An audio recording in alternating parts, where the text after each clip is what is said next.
The days were hot. Fish died in the lake, plants yellowed, birds stopped singing. There was thunder, but no rain. You call this period the Great Ecological Catastrophe. I heard my mother's heartbeat as she carried me to Alphaville. People chased us. I remember her driving and bison running by. Then we reached the flooded city with refugees in rubber boats. Suddenly, I couldn't find Mama. I was scared and alone. I'll never know whether she died or abandoned me. I only remember the rockets leaving for Mars. That night, the fighting started. I ran deep into the forest. A she-wolf found me and raised me with her cubs. People who didn't make it into the rockets were dying in combat and from the mutating environment. But we, the orphans and animals, didn't fight. Instead, together we adapted to nature that grew out of the rubble. Many moons passed, and then one day, some humans returned. They called themselves Martians. They flew around dressed in yellow. They went hunting and played golf. I would steal their golf balls for fun. It really upset them. Then one day, I found a dead Martian. I took off his helmet and put it on. There was music playing in it. After years of only speaking wolf, I listened to the Martian radio and learned human language again. After the group left, one full moon later, I was chasing a tasty bug when another spaceship with new Martians arrived. It soon became clear they were trouble.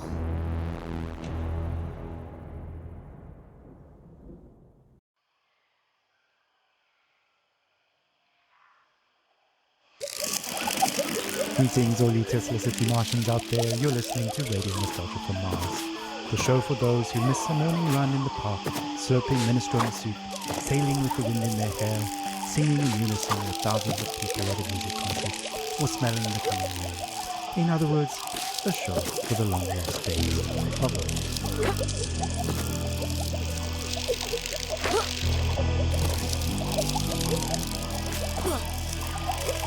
I'm the son of no one. I'm the son of no one. I'm the son of no one. I'm the son of no one.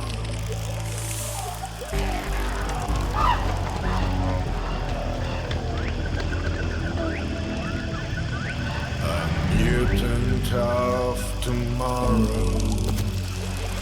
Got no time for sorrow.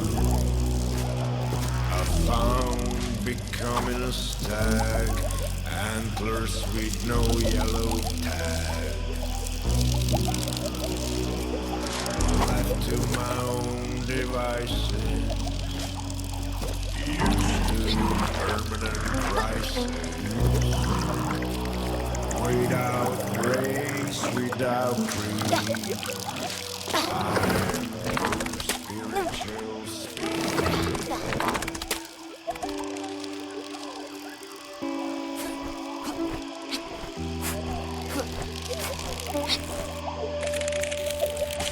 I'm the son of no one. I am the son of no one.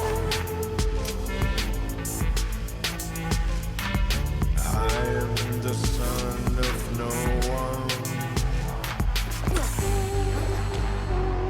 I am the son of no one. Don't pity this orphan.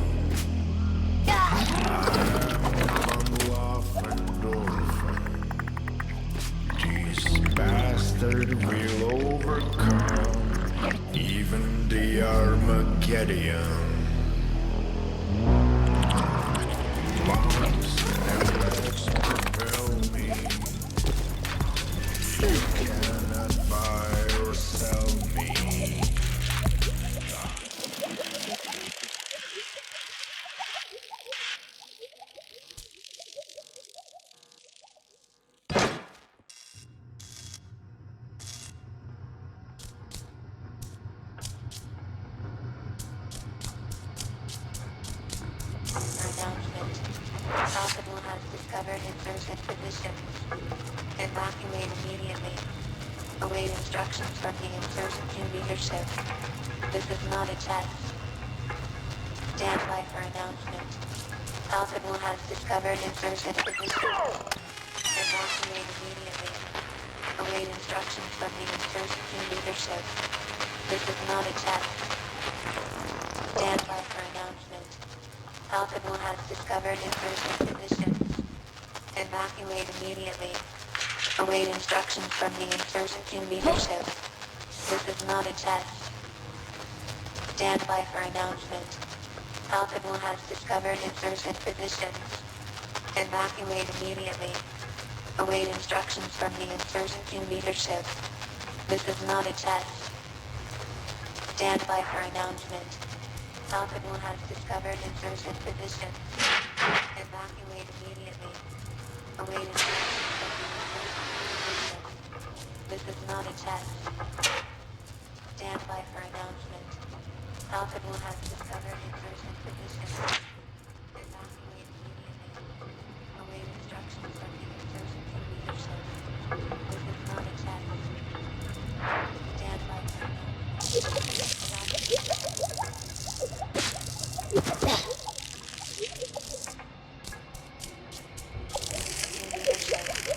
This is not a test. Stand by for announcement. Hospital has discovered insurgent positions. Evacuate immediately. Await instructions from the insurgent leadership. This is not a test. Stand by for announcement.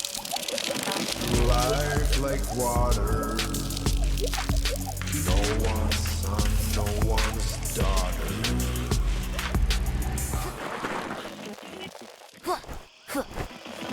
Son of no one, the son of no.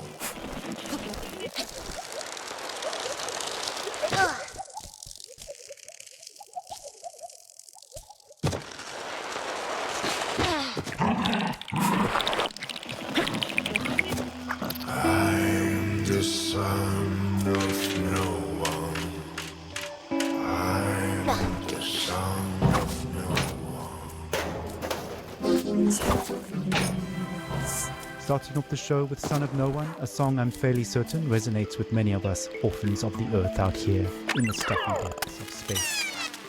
Speaking of stuffy air, please don't attempt to open portal windows to let some fresh air in. It's unbelievable that we have to mention this, but we're living in pressurized domes, people. Breathing recycled air is just the new normal. In totally unrelated news, the memorial of Baroness von Bullenshit will be held in private, and her family asks gold diggers and paparazzi to respectfully stay away from the funeral ceremony being held in the Section C cafeteria on Deck 3 at 7 p.m. downtown. Alright, on with the show.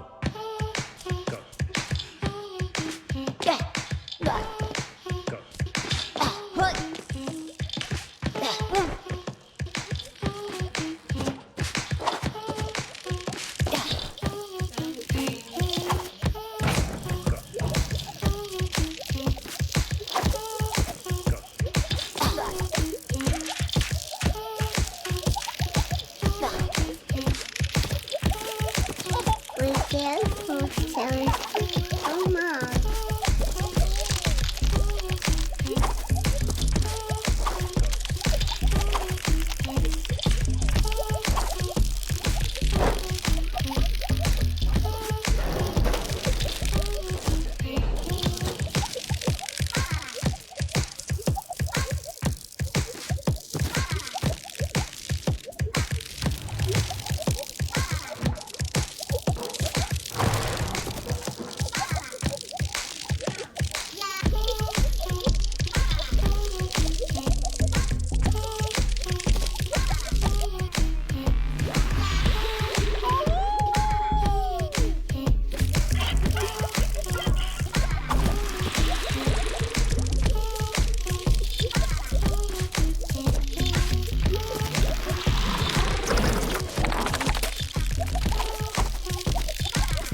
Ah, a little toddler pop there taking us back to the days of late-stage capitalism at its finest. Child labor never sounded so sweet. On that note, it's time for another story, a look back at life on the open road, and a look forward to the long road ahead. Stories, memories, the good old days, original sources, authentic tales, hope, inspiration, drama, radio nostalgia from Mars. Crying while riding a Harley-Davidson is the actual meaning of life. I'm serious. I tried to recreate that feeling here on Mars. So I took a Tesla City Delivery EVA for a spin on the Planitia Plains, but it's like driving a janky VR simulation.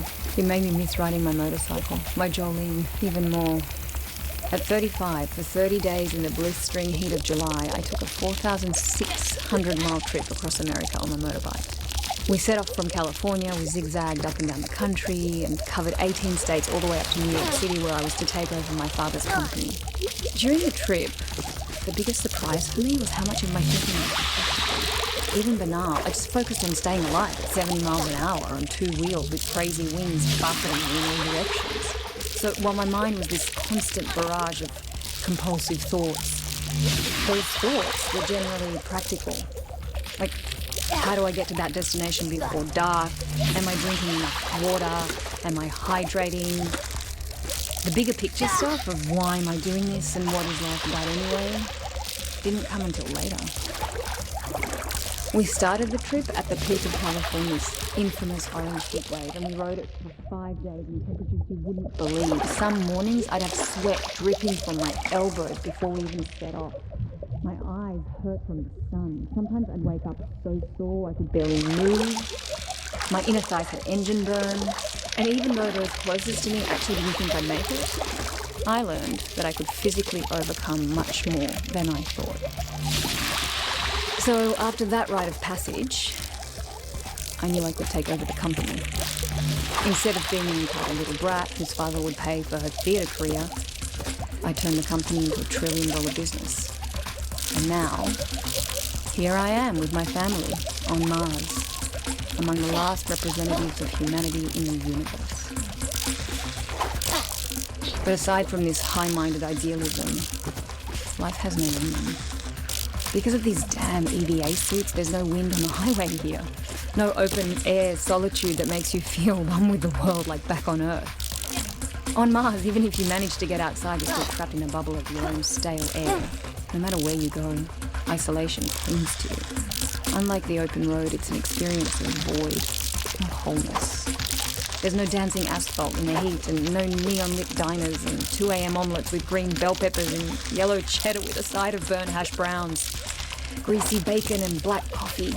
Instead, there's this barren rock and strictly monitored oxygen levels in sterile domes. We live in bubbles within bubbles. I admire how far we've come and how resilient we are, but I wonder, maybe we're just fooling ourselves. Just like during my epic ride, we mostly figured out the banal questions about water and food and sanitation, and now the greater questions are looming. What are we really doing here? What is our future? And what will the meaning of life be for my kids? At any rate, the point is, I miss my Jolene. That's all. Thanks for listening. Thank you for taking us on that ride with you, Brianna. Your story is an inspiration for all and reminds us to face our difficulties head on and to value the small things in life, even out here on Mars. Motorcycles, grease, wind in their hair. What better way to remember than with some psychedelic rock for the road? Radio nostalgia from Mars.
Alejandro,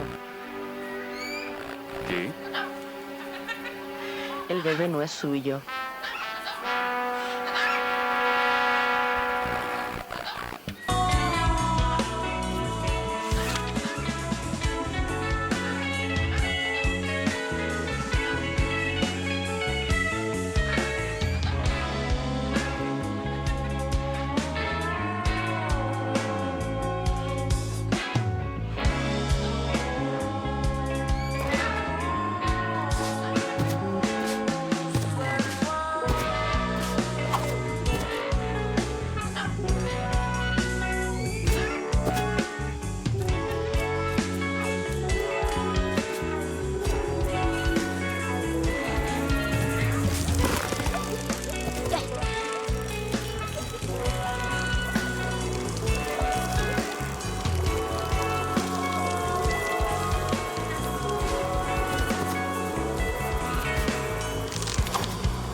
Whoa.